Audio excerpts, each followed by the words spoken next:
Hi, this is Tammy with Life Began in a Garden. We've almost made it through February and it's time to begin some of our planting of seeds and vegetable plants. This time of year always reminds me of God's covenant that He made to Noah after the flood. And that covenant was also made with all of humanity. It's His promise to His children that for as long as the earth remains, there will always be a seed time and a harvest, cold and heat, summer and winter, day and night. Our reminder of this covenant is ever present, and it's there for as long as earth remains. It's there when you sow a seed of faith and when you harvest the rewards of that faith. And so today we are going to be sowing some seeds, and we're also going to be doing some planting. This is one of my garden beds, and I am planting onion sets and onion starts. And this is showing you my soil. It's heavily enriched with mushroom compost. So I dug down into the soil about 8 inches and mixed in a lot of compost in with the soil. The onions need the soil to be loose, down about 8 inches, so that the roots can get down there to the nutrients. So the first thing that I planted was the red onions, and that's already done, and you can see it there on the right side. And now I'm going to show you how I did that as I plant the Texas sweet onions. And this is powdered eggshell that I'm using. The eggshell has calcium and some sulfur in it, and it helps the roots of the onions to develop and become healthy. And now I'm just watering it in. I had also watered all of that ahead of time so that there would be plenty of water in there, but I water it after I do the powder and also after I plant the onions. And I space the onions out 4 inches apart, and the rows 4 inches apart from each other. And this is very close, but I can do it like this in a raised bed, where really if you're just planting directly in the ground, you probably should not plant them this close. But I'm just poking my finger in there about 1 inch deep and putting the plant in, and then I'll go back and firm it all in and then re-water it. Onions are very heavy feeders, so even after doing this every few weeks, you probably should give them some extra nitrogen to help feed them, and maybe even some more compost later on in the season. I use fish emulsion as my fertilizer to give them the nitrogen that they need, because it's a 5-1-1. 5 is the nitrogen level, and as they're beginning to grow, that's what they need more than anything. Once the bulbs actually set on it, then they don't need the nitrogen as much. I also have some onion sets, and those are the onions that you can just buy, like onion bulbs that you can buy in the store, and they are not as good, in my opinion, at developing a big onion, but they are great for spring onions if you're wanting them for the greens, the tops off of it. So I don't let these get too big, and I use these as the onion greens. And I have some white, some yellow, and some red in those. I do them the same way with putting the eggshell down first and then watering it in. And then the bulbs, when I put them in, they are also about 1 inch deep. And you need to look at them when you put them down to make sure that you have the root end down and the pointy end, which is where the greens will come out from, pointing up. In all of my gardening that I do, when it comes to fruit and vegetables, I always only use organic fertilizer. So anytime that I say like 511 that I'm using here with the onions, that is fish emulsion, which is completely organic. So just keep that in mind. If it's something you're going to be putting in your body, pay attention to what you use as a fertilizer for it. And speaking of putting things in your body, I don't know if you're aware of this, but every vegetable or fruit that you plant originated in the wild, which means that God Himself created these plants. Over time, mankind has cultivated them to make them more of what they feel like is appropriate for human use. But there is always the mother plant in the wild of anything that you plant in your garden. Also, keep in mind that in the wild there are lookalikes to many of the vegetables that we're planting. If you find the actual vegetable, like the wild onion that grows in the wild, that is edible. But it has many lookalikes, and some of those are very poisonous and even deadly. So if you do go foraging for wild onions, make sure that you know for sure that that is a wild onion and not one of its deadly lookalikes. And while speaking of onions, if you don't have a raised bed like this for planting or sowing your onions, and if you don't have space on your property to plant in the ground, onions do very well in containers as well. All you have to do is make sure that you keep them watered and that you fertilize them often and pay attention to their nutritional needs, and you should be just fine growing them in containers. I don't know if you're noticing a little shadow on the right side of the screen occasionally, but that is my dog Emma. She's out there watching me. So occasionally you'll see her shadow move over there on the side. So once you get all of the onions set in the ground, just rub over them like I'm doing here to put the dirt back around them. And if the very tip of these are still poking out of the ground, that's fine. Just make sure that it's in there and you've kind of packed it down a little bit to hold it in place. And now that I have all of those done and get it watered in, the next thing I'm doing here is evening out the rest of the soil that I have in that bed, because in that space, once I get it watered down again, I am going to be sowing some seed. And I'm doing some extra watering here, even though I watered it before I started this video. I want it to have as much watering as possible. So the next thing is the radish, and this is showing you how to sow the radish seed, and they only need to be about 1/4 of an inch deep into the soil. So radishes are a very quick thing to germinate, and they also reach maturity quickly.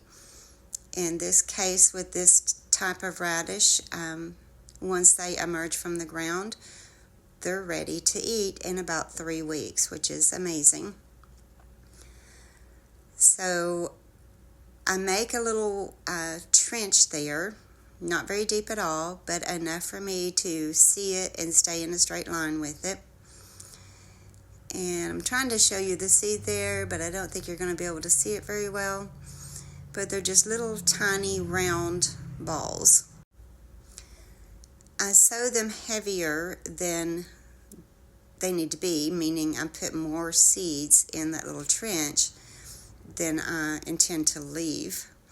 So once they germinate and come up, I will go back and thin those out and give each one they only need about an inch space in between each one, because the bulb doesn't grow very big in that amount of time. So I make 2 rolls of it,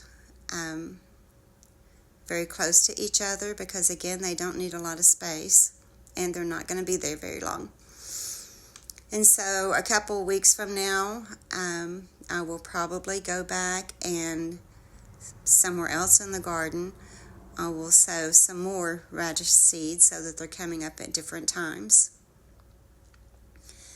But you can't go very far into the season with radishes, because when it starts getting too hot, they bolt too quickly. And once they bolt, then the radish doesn't taste very good after that. So this is just a early season plant.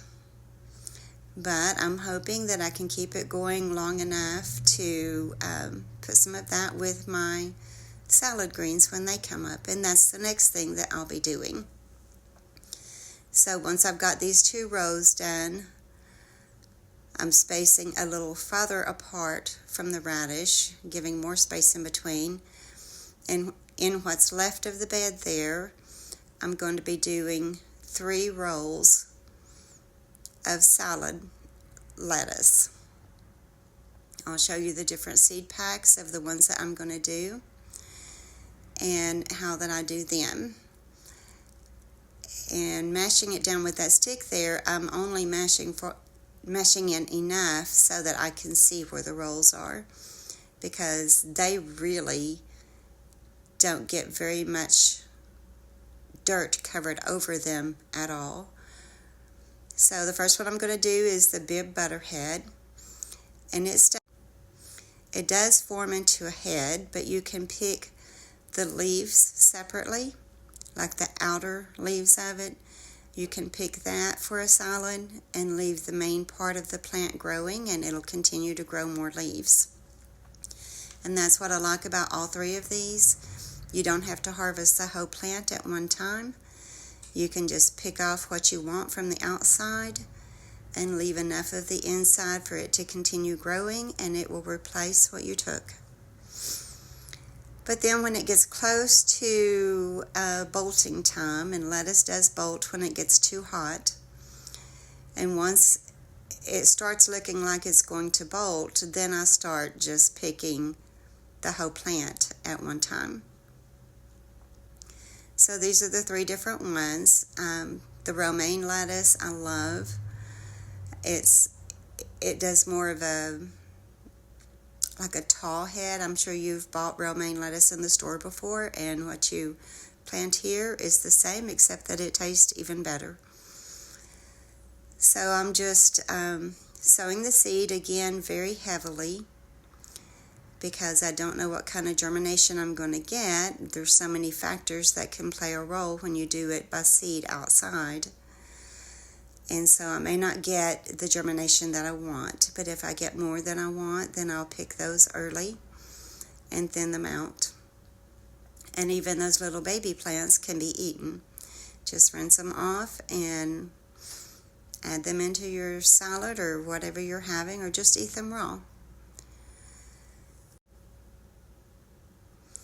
So I have all of the seeds sown now, and in that little bucket there is just some very fine compost that I'm just sprinkling over the top of the radish and of the 3 rows of lettuce. You can put a little bit more on the radish than you can on the lettuce, but for the lettuce, really the only reason that I'm doing it is to kind of hide the seeds from the birds so they don't come along and eat all of them before they get a chance to germinate. And then once you do this, because I watered to begin with, I'm not going to water it again, because watering from the watering can, which is what I'm using there, can cause the seeds to become misplaced or to go too deep into the ground. And if they're too deep, they won't germinate because they need the light. And with the watering can, when you see me using that, I have a farm pond at the back end of my property. And anytime that I'm using the watering can, I have taken it down to the pond and got water from the pond, because the water in the pond is very nutritious for the plants. So if I can do that, then that's what I prefer to do over watering with the water hose. So this is showing all the different things that I just did in this bed, and it's very full. With onions, I do want to say that if you sow onion seed or plant them as a beginner plant or a bulb, like I did here, you do need to keep on top of the weeds, because the weeds can overcome the onions and steal their nutrients. And these are the plants that I started inside in my laundry room, and they're cold hardy enough that they can be put outside in my hoop beds. So that's what I've done here. You're seeing that one, I think, is one of them.